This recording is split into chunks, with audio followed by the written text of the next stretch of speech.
It started without warning. The sky darkened fast, the wind changed direction.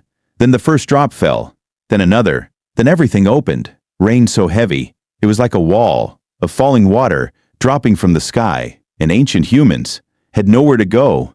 Rain today is inconvenient, but 50,000 years ago, rain was dangerous, genuinely dangerous, in ways most people never think about. The fire went out first. Always the fire first. The most critical thing, the one thing, standing between the group and the predators outside. When heavy rain hit, the fire died, and the darkness that followed was complete. The first response was shelter, not a building, not a structure with walls, something faster, something ancient humans built in minutes, not hours. Large leaves overlapped, like scales on a fish, propped against a fallen log, or leaned between two trees, angled correctly. Water ran off instead of through. This wasn't primitive, this was engineering, developed over thousands of years of getting wet and figuring out what worked.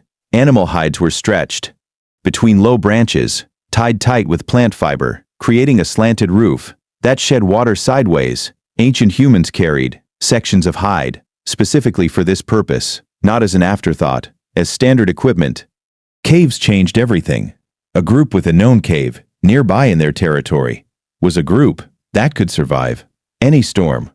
The moment rain started, the move toward shelter began immediately, without discussion, without debate. Everyone knew where the shelter was. Everyone moved together, but not every group had a cave nearby. Not every territory had convenient shelter. Those groups developed different knowledge. Reading the rain before it came was the most valuable skill. Ancient humans who survived many wet seasons developed extraordinary ability to read the sky. Hours before rain arrived, specific cloud formations told specific stories. High thin clouds spreading meant rain was coming, but slowly. Hours away, there was time. Dark heavy clouds building in specific directions meant fast heavy rain. Minutes away, move now. The color of the horizon at specific times of day told experienced observers exactly what the night would bring. Animal behavior confirmed everything. Birds flew low before heavy rain, not because they felt poetic, because air pressure changed, and insects dropped lower. And birds followed their food. Ants moved their eggs to higher ground. Before flooding came, ancient humans watched ants the way we check forecasts, and trusted them more than anything else. When rain came unexpectedly, and shelter was far, the body itself became the strategy. Groups pressed together, tightly, every body against every other body, sharing heat that wet and cold were trying to steal. A lone person, soaked in cold, lost heat fast. A group pressed together, lost heat far slower. The mathematics were simple. More bodies together, more heat preserved, more survival. Children went to the center, always, every time, without being told. Adult bodies surrounding every child in the group, like a living wall, against the cold, against the wet, against anything that threatened from outside. Wet clothing was danger. Ancient humans understood this. Wet animal hide, pressed against skin for hours in cold, pulled body heat out faster than bare skin. In some conditions, removing wet clothing and wrapping in dry hide saved lives.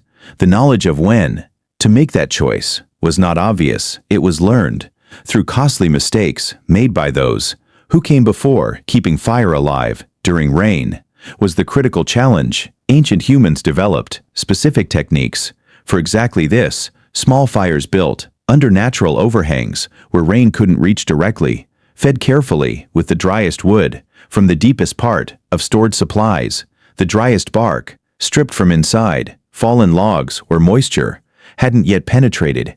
Ancient humans carried dry fire materials wrapped carefully in waterproof hide, specifically for rain events. This wasn't accidental preparation. This was deliberate planning, born from experience of the nights when the fire died and the group nearly didn't survive. What followed, if the fire died anyway, and it sometimes did, the priority shifted immediately to finding a spark.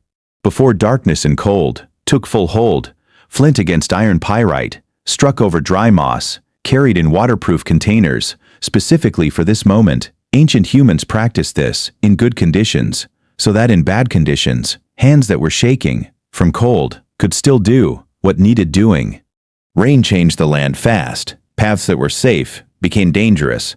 Slopes that were solid became unstable. River crossings that were knee-deep yesterday were neck-deep today.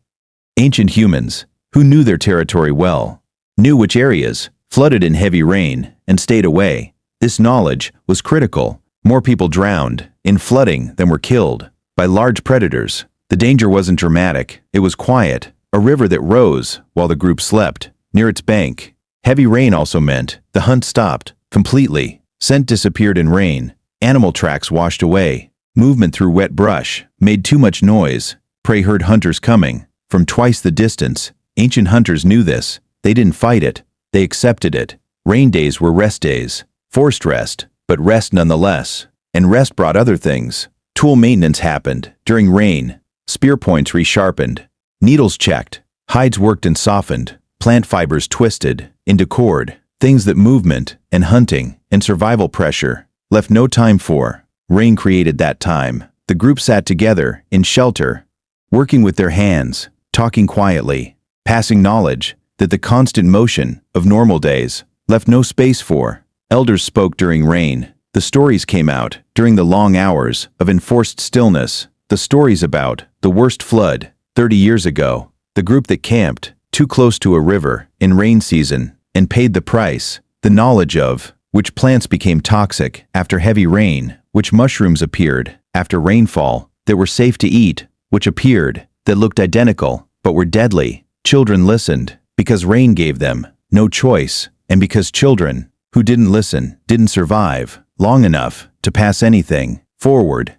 Rain also brought opportunity. After rain, the landscape changed. Water collected in places that were dry before. Animals came to drink from new water sources that rain created. Ancient hunters, who knew this, positioned themselves near these new sources after rain stopped and waited because animals were predictable. When thirsty, plants grew faster after rain. Certain roots were easier to dig in wet soil. Certain plants that were dormant in dry conditions emerged quickly after rain and were edible only in that brief window before they aged or became toxic. The person who knew exactly which plants and exactly when, after rain, to gather them, was feeding the group from knowledge that no one else carried. When rain finally stopped, the group didn't celebrate. They assessed, quickly, efficiently. What had changed? Was the shelter still sound? Was the fire salvageable?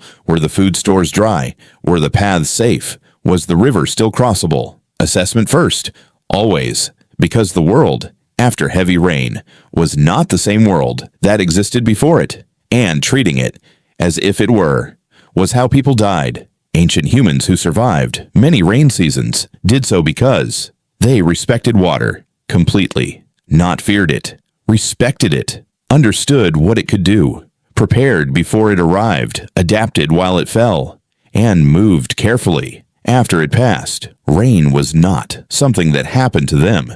It was something they had learned to navigate with the same precision they navigated everything else their world demanded.